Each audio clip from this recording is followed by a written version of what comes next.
नमस्कार दोस्तों, स्वागत है आप सभी का एक नए वीडियो में। फाइनली जो देख सकते हो मेरे हाथ में ज्वाइनिंग लेटर है बिहार सिविल कोर्ट स्टेनोग्राफर का। और स्टेनोग्राफर बनने का जो मेरा सपना था एक, वो पिछले 4 सालों से जो मैं मेहनत कर रहा था वो पूरा हो गया है। इसको अचीव करने मुझे 4 साल लग गए टोटल। मैं तैयारी को अपना देखूं तो पिछले 4 सालों का जो जर्नी है मैं आपसे शेयर करने वाला हूं कि मैंने किस तरह से यहाँ तक मैं पहुँचा और कितना मैंने मेहनत किया। किस तरह से मैंने शॉर्ट हैंड को सीखा, किस तरह से मैं रिटेन का बिना कोई ट्यूशन बिना कोई कोचिंग का मैं तैयारी किया, और टाइपिंग सब कुछ। तो जो जब मैं ये अचीव किया जॉइनिंग लेटर, काफ़ी खुशी हुई थी। मैंने आपके साथ वो खुशी आपके साथ शेयर भी किया था, आपने देखा होगा। बहुत सारे लोग मेरी एज पूछ रहे थे उस वक्त कि कितनी एज थी जब मैंने इस एग्ज़ाम को निकाला, फाइनली जब सिलेक्शन हुआ। तो मेरी एज थी 23 ईयर्स, यानी कि 23 साल की एज में स्टेनोग्राफर बन गया। और इस वीडियो में पूरा जर्नी शेयर करने वाला हूँ। तो सबसे पहले मैं अपने बारे में थोड़ा सा बता देता हूँ, बहुत सारे लोग वो भी पूछते रहते हैं। तो देखो, मैं समस्तीपुर बिहार का रहने वाला हूँ। और मैं 2009 में यानी कि यहाँ पढ़ने के लिए पटना आया था। उसके बाद से मैं पटना में ही रहता हूँ और यहाँ पढ़ाई करता हूँ। गांव जाता हूँ 2 दिन 4 दिन के लिए, वही फेस्टिवल में, फिर वापस से पटना आके अपना पढ़ाई करता था। 2016 जो है 2016 मैं वहाँ 10th किया यहाँ पे। उसके बाद CBSE से मैंने 10th किया था। और 12th जो है मैंने बिहार बोर्ड से किया। और इसलिए मुझे करना पड़ा क्योंकि कोचिंग और स्कूल मतलब कि वो मतलब एक ही कर सकते थे ना, ऐसा था हमारे हमारे टाइम पे। दोनों करते थे फिर कोचिंग छूट जाता, तो पैसा वेस्ट ना हो जाए, तो मैंने बिहार बोर्ड से अपना किया। और मैंने कोचिंग मैंने लिया बाहर से। ठीक है। 2018 में 18 में मैंने 12th किया। और 18 से 21 12th के बाद मेरी ग्रेजुएशन होती है 18 से 21 साल में। ठीक है। पाटलिपुत्रा यूनिवर्सिटी पटना से मैं ग्रेजुएशन करता हूँ AN कॉलेज से। ये थी। और जो जर्नी स्टार्ट होती है कंपटीशन एग्जामिनेशन का, तो यहीं से होती है। यानी कि 2022 से लेकर 2024 तक जो मैंने मेहनत किया, वो इतना मैंने मेहनत किया शायद मैं अभी बता नहीं सकता हूँ। आप सभी ने जो पिछले 2 सालों से मैं वीडियोज़ बना रहा हूँ, आपने उस मेहनत को आपने देखा भी होगा जो शुरू से जुड़े हुए हैं 2022 से लेकर 24 तक, यानी कि 22, 23, 24 3 साल। लेकिन मुझे 4 साल कैसे लगे? तो 1 साल जो मैं बता रहा हूँ आपको प्रिपरेशन का, वो था मेरा शॉर्ट हैंड। जो मैंने 1 साल लेकर शॉर्ट हैंड सीखा था, वो कब सीखा था? 2018 से 21 का जो ग्रेजुएशन का मेरा पीरियड था, इसी में मैंने शॉर्ट हैंड सीखा था 2019 के आसपास। ठीक है, कोविड से पहले। फिर कोविड आ गई, 1 साल मैंने शॉर्ट हैंड सीख लिया। तो उस वक्त 1 साल में मैंने शॉर्ट हैंड अच्छी 90 से 100 की स्पीड मेरी थी शॉर्ट हैंड की। कोविड आ गई, कोविड में बिल्कुल भी मेरी पढ़ाई नहीं हुई, बिल्कुल भी मैं बोल सकता पढ़ाई नहीं हुई। 1 साल के आसपास का समय खराब हो गया। उसके बाद जैसे कोविड खत्म होती है 21 में, मेरे घर में फंक्शन थी, मेरी खुद की बहन की शादी थी, 2 4 5 महीना उसमें चला गया। फिर दादाजी डेथ करे, बहुत सारे इश्यूज हुए जिसकी वजह से मेरे 6 7 महीने ख़त्म हो गए ऐसे। तो बिल्कुल भी पढ़ाई नहीं हुई। तो मैं इसको अपने इस कंपटीशन के जर्नी को मैं काउंट नहीं करता हूँ। ठीक है। हाँ, मैंने 1 साल मैंने मेहनत की शॉर्ट हैंड का, उसको मैं इसमें अपने इंक्लूड जरूर करता हूँ कि मैंने 1 साल टाइम देकर शॉर्ट हैंड सीखा था 2019 के आसपास। यानी कि आधा आप कह सकते हो कि 18 से लेकर मिड 19 तक मैंने किया था। ठीक है, ये था। उसके बाद क्या हुआ कि 2021 में जब आधा जब 21 कंप्लीट हो गया, उसके बाद क्या हुआ ना कि मेरे पेपर थे ग्रेजुएशन के, जो फाइनल ईयर के पेपर थे वो होने थे। और साथ में SSC स्टेनोग्राफर का एग्ज़ाम भी था, प्री एग्जामिनेशन। मेरा शुरू से सपना यही था कि मैं SSC को ही टारगेट लेकर चलता था, और बाकी लोगों का भी यही रहता है कि SSC ही सबसे पहला प्रेफरेंस होता है। ये दोनों एग्ज़ाम था। तो रिटर्न की तैयारी तो थी नहीं। रिटर्न की तैयारी इसलिए भी नहीं थी क्योंकि सब लोग को यही कहते थे कि प्री काफ़ी इजी होते हैं, आप कर लो, शॉर्ट हैंड कर लो, आपकी हो जाएगी। तो शायद इसलिए मैंने तैयारी भी कभी इसकी नहीं की थी। ठीक है। और आपको मैंने सारा चीज़ें बता भी दिया किस तरह से मेरी चल रही थी, जर्नी चल रही थी। तो 21 का मैंने ग्रेजुएशन दिया। फिर उसके बाद मैंने इसका SSC स्टेनोग्राफर का एग्ज़ाम दिया। तो मेरे मार्क्स जो आए थे वो 100 के आसपास आए थे, बहुत ज़्यादा मार्क्स नहीं थे उस वक्त। 100 के आसपास मार्क्स आए थे। फिर कटअप वगैरह मैंने देखा तो 150 के आसपास कटअप थे। जब प्री का रिजल्ट जब आता है तो सॉरी, प्री का रिजल्ट तो कम ही थे कटअप, लेकिन जो फाइनल जाते थे ना, तो वो सब जब यूट्यूब पे मैं ये देखने लगा था कटअप ये सब चीज़ें, तो तब पता चलने लगी थी कि अच्छा इतने कटअप जाते हैं, अभी काफ़ी मेहनत करनी है। तो देखो, तो यहीं से ग्रेजुएशन भी कंप्लीट हो गई, शॉर्ट हैंड भी मैं 1 साल लेकर सीख चुका था, ठीक है, और स्पीड भी 90 के आसपास थी। लेकिन रिटेन की 0 तैयारी थी, मैंने कभी किया ही नहीं था रिटेन का सही से तैयारी। तो 2022 से जो मैं तैयारी किया करने लगा, ग्रेजुएशन की टेंशन खत्म हो गई थी, सब कुछ हो गई थी, तो शायद उसके बाद मैं कभी रुका ही नहीं, चाहे कुछ भी हो गया। 2022 से लगभग डेली 6 से 8 घंटे मेरा पढ़ाई रहता था।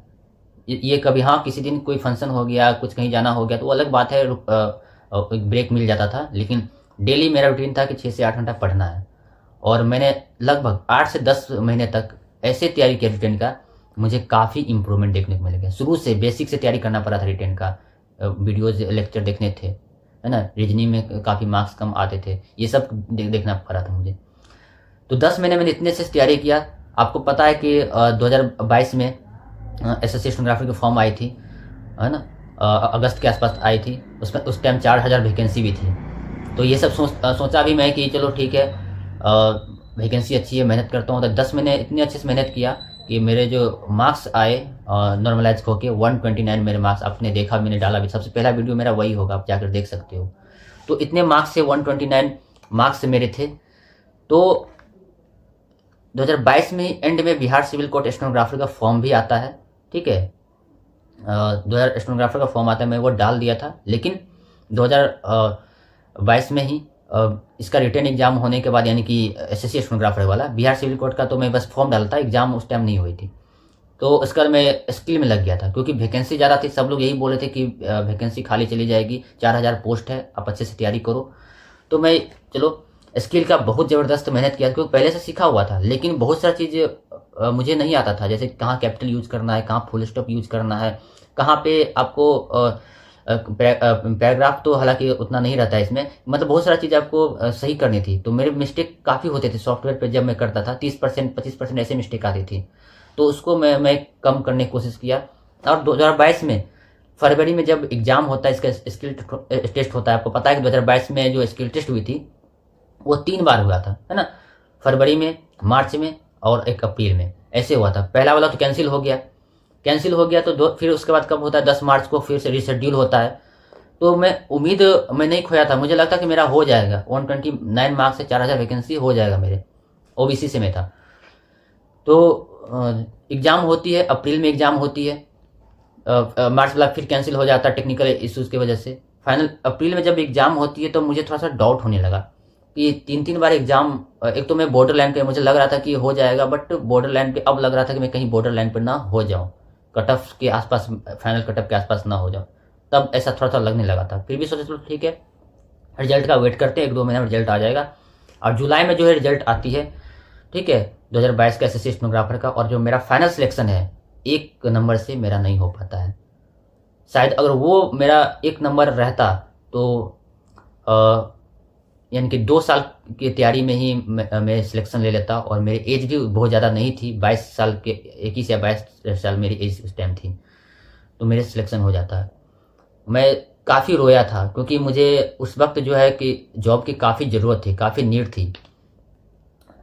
मेरा पर्सनल इश्यूज बहुत थे लाइफ में, कभी वीडियोज़ होगा तो मैं उसे बनाऊँगा आने वाले समय में, जो कि मैं यहाँ नहीं बता सकता हूँ। पर्सनल इश्यूज बहुत थे, मुझे जॉब की काफ़ी नीड थी, लेकिन उस टाइम मैं बहुत रोया था, बहुत ज़्यादा रोया था। 1 नंबर से आप सोच रहे हो स्किल क्वालिफाई हो गया, रिटन क्वालिफाई हो गया, 3% मेरे स्किल में एरर थे, काफ़ी बुरा लगा था। और 2023 में, उस 23 हो गई थी ना स्किल, तो देते 23 हो गई थी। 2023 का जो प्रिपरेशन था एसएससी स्टेनोग्राफर का, फॉर्म तो भरा था ही, वो रिटन एग्जाम की नेक्स्ट ईयर अच्छे से करूँगा तो हो जाएगा, वो भी नहीं हो पाया था, क्योंकि अक्टूबर में उसका भी एग्जाम होना था, जुलाई में रिजल्ट, यानी कि अगस्त सितंबर 2 ही महीना मेरे पास समय बाकी था। तो 2 महीना में क्या ही करता है, तो जितना भी मैं रिवीजन करना था वो मैं रिवीजन किया। और 1-2 और स्किल टेस्ट लगे हुए थे मेरे, ऐसा नहीं मैं मेहनत किया तो और भी मेरे प्री एग्जाम निकले थे, एफसीआई का, डीआरडीओ का निकला था, पटना हाईकोर्ट भी था एग्जाम लगे हुए।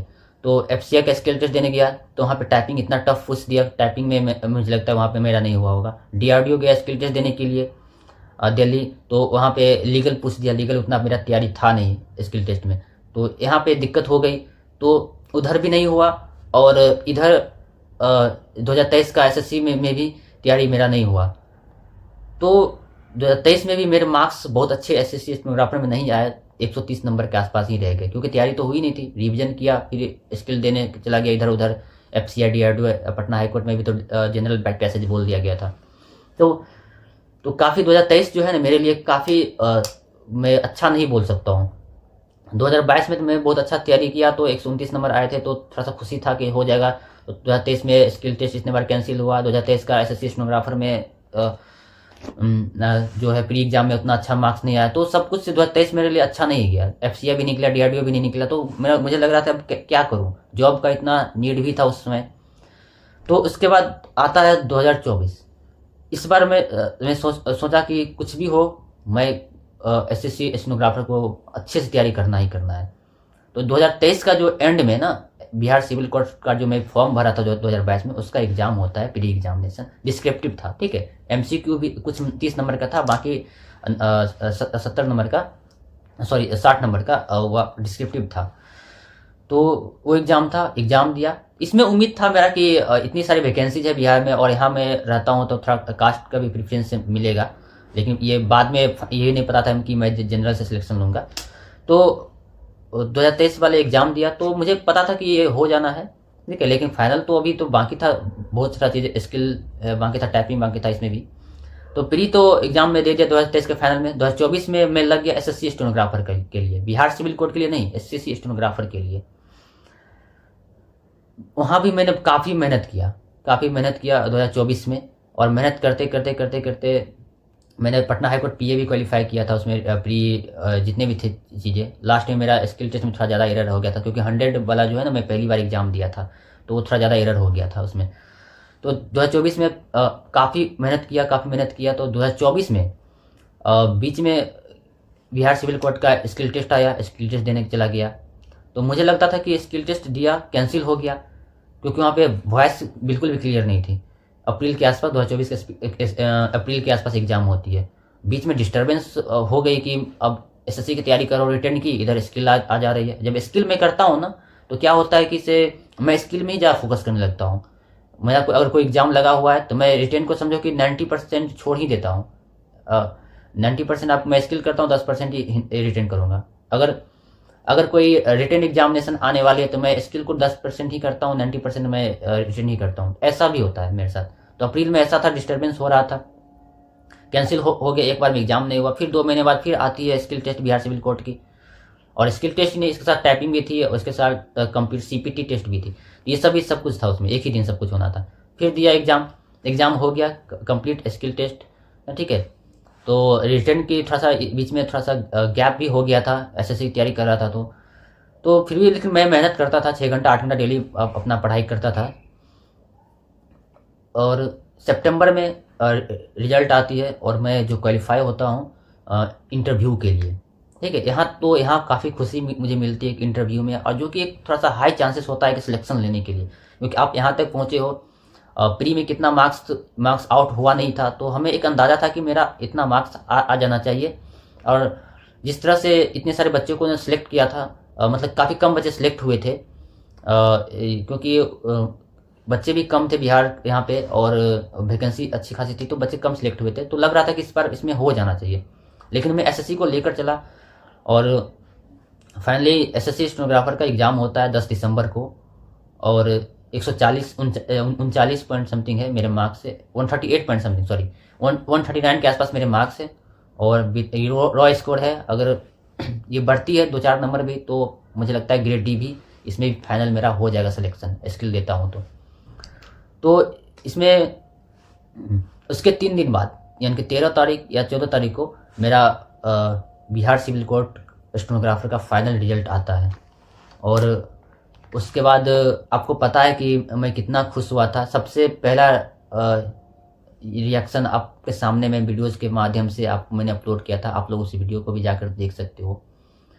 मैं काफ़ी इमोशनल हो गया था, क्योंकि इतने साल का स्ट्रगल था मेरा। स्टेनोग्राफर के अलावा मैंने आज तक कोई एग्ज़ाम ही नहीं दिया, सही बता तो। स्टेनो जहाँ भी स्टेनो, इसके अलावा मैंने ऐसा नहीं था कि मैं मैथ्स में काफ़ी कमज़ोर था, बिल्कुल भी नहीं, ऐसा नहीं।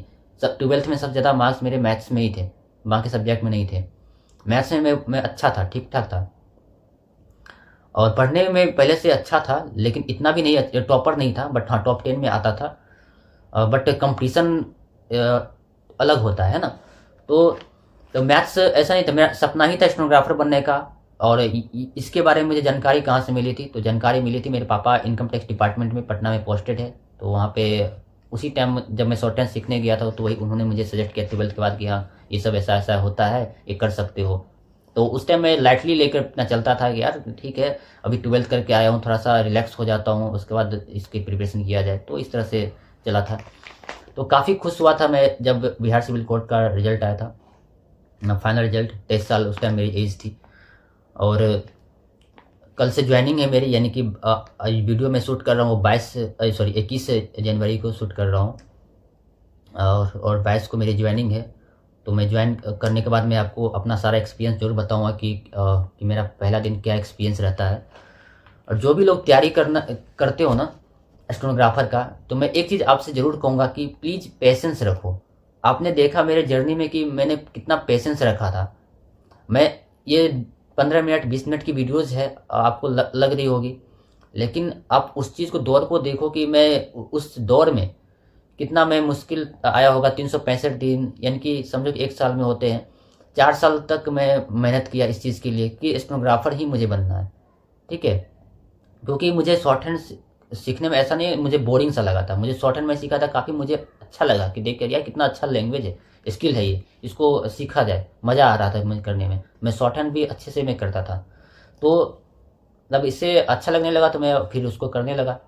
तो यही चीज़ें हैं कि आपको पेशेंस बनाए रखना है अगर इसका तैयारी करते हो। कभी आपको सक्सेस जल्दी मिल जाती है, किसी को सक्सेस जल्दी मिल जाती है, किसी को सक्सेस हो सकता है कि थोड़ा समय लगता है, किसी को आए 1-2 साल में जॉब मिल गई, काफ़ी इंटेलिजेंट है।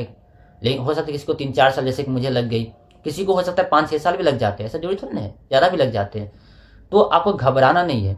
मुझे लगता है कि अगर आप 25 के अंदर, यानी कि एज आपकी 25 है, उसके अंदर आप जॉब ले लेते हो, गवर्नमेंट जॉब, तो इससे बड़ी अचीवमेंट कुछ भी नहीं होगा आज के समय में बता रहा हूँ। और मैं 18-19 साल के एज में ही आ गया था, तो मैं इस लाइन में आपको जर्नी में पता ही चला था। तो होता है ना कि से मेरे पास समय था, 12th के बाद समय था मेरे पास सोचने का भी, समझने का भी। लेकिन जब आप 25 के प्लस आप जाते हो इस चीज़ का तैयारी करने, आपके पास समय नहीं होता है, तब आपको ज़्यादा मेहनत करनी होती है। 27-28 साल में जब आप जाते हो तो मेरे पास समय था, तो मैं आराम से भी कर रहा था तैयारी। लेकिन जब लगा कि नहीं अब ज़्यादा, अब मुझे काफ़ी मेहनत करने की ज़रूरत है ग्रेजुएशन के बाद, तब मैंने काफ़ी मेहनत किया था। मैंने काफ़ी एग्जाम में फेल भी हुआ हूँ, और मैं पास भी हुआ हूँ, स्किल प्री भी क्वालिफाई किया हूँ, और फाइनली मेरिट में नाम आया यहाँ पे। और एसएससी में भी मेरिट में नाम आएगा। एसएससी में मैं प्री स्किल क्वालिफाई कर लेता हूँ, लेकिन फाइनल मेरिट में 1 नंबर 2 नंबर या कुछ नंबर से बाहर हो जाता हूँ। लेकिन ऐसा तो हमेशा तो नहीं चलेगा, अभी भी मेरे पास काफ़ी अपॉर्चुनिटी है 4200-4600 ग्रेड पे लेने का। कभी न कभी अच्छे नंबर भी आएंगे, 150-160 नंबर भी आएंगे। अभी 23-24 साल का हूँ, तो 24 साल का भी जस्ट मेरी हुई है 10 जनवरी को। तो अभी भी काफ़ी समय है मेरे पास, एक अच्छा डिपार्टमेंट, जो भी आपका ड्रीम डिपार्टमेंट है वो लेने का एक अच्छा समय है। आप मार्क्स को इम्प्रूव करने का, जब आपकी एक बार जॉब हो जाती हो ना, तो आप थोड़ा सा रिलैक्स हो जाते हो। चलो ठीक है, नहीं भी होती है कोई बात नहीं। अब मैं अपना स्टेट में हूँ, यहाँ से ज़्यादा दूर है नहीं जहाँ मैं पोस्टेड अभी होऊंगा, बक्सर में। ये भी ज़्यादा दूर नहीं है मेरे जहाँ मैं रहता हूँ, पटना से या फिर समस्तीपुर, बहुत ज़्यादा इतना भी दूर नहीं है। 4-5 घंटे में अपने घर आ सकता हूँ। तो पेशेंस रखिए, मेहनत कीजिए। जो भी डाउट होता है आप हमें बताइए, इंस्टाग्राम पे आप मैसेज करके पूछ ही लेते हो, मैं बता ही देता हूँ। और अब अपने तैयारी को इतना अच्छा बना लीजिए। अब मैं अपने जर्नी में ये सीखा हूँ कि ईमानदारी से मेहनत करोगे तभी सक्सेस मिलेगी। आप खुद को धोखा नहीं दे सकते हो। कभी किसी को हो सकता है कि आपको ज़्यादा जरूरी होती है जॉब की, बहुत ज़्यादा नीड होती है। हम चाहते हैं कि सभी लोग चाहता है कि 1 साल में तुरंत में जॉब मिल जाए, लेकिन हर बार ऐसा नहीं होता है। आप एम रखो कि 1 साल के अंदर जॉब ले लो, लेकिन जब सक्सेस नहीं मिलती है तो आप उसके लिए भी प्रिपेयर रहो कि कैसे हम इस चीज़ से बाहर निकले। तो यही मेरी जर्नी थी। आप सभी, बहुत सारे लोग बोल रहे थे कि आप ज़रूर शेयर करना, तो मैं आप सभी के लिए वीडियोज़ में बनाऊँ। काफ़ी टाइम निकाल के, मेरे पास इतना समय नहीं था, फिर मैंने आपके लिए वीडियोज़ बनाया हो। आप इस जर्नी से कुछ सीखें और अपना जर्नी भी मेरे सामने ज़रूर आप बताना। और आप बोलोगे तो मैं आपको आपका इंटरव्यू लेकर अपने चैनल पे भी पोस्ट कर दूंगा। आप सक्सेस होना, मुझे मैसेज करना, ठीक है। मिलते हैं नई वीडियो में।